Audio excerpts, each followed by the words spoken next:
National AIDS Control Council Chief Executive Officer Dr. Ruth Libon Masha is lamenting that stigmatization has continued to fuel the pandemic in the country 37 years after the first case was detected in Kenya.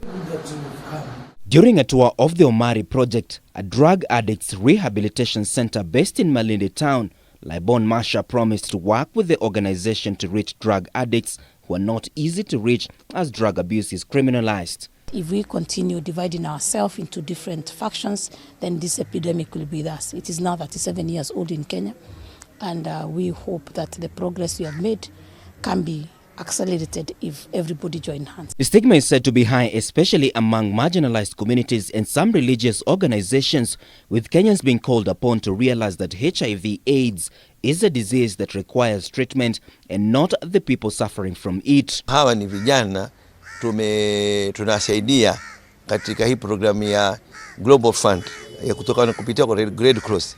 Katika programu hii tunapatia sindano ni ID users. Hawa ni watu ambao wajidunga masindano. Kupitia hii program tunasaidia kuwapa sindano wajijunge wenyewe ili kupunguza usambazaji wa HIV katika Kenya yetu.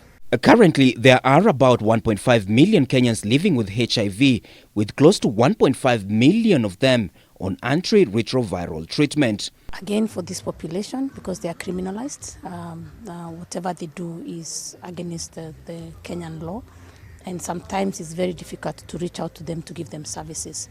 But the Kenyan policy, which we drew as the National AIDS Control Council, we do also follow our constitution that we want to give every Kenyan the right to health, and that is why the HIV program does work with all populations, regardless of if they're in conflict with the law or not. Commercial sex workers, men who have sex with men, and people who inject narcotic drugs were the most vulnerable to contracting HIV because they have a higher prevalence rate compared to the general population.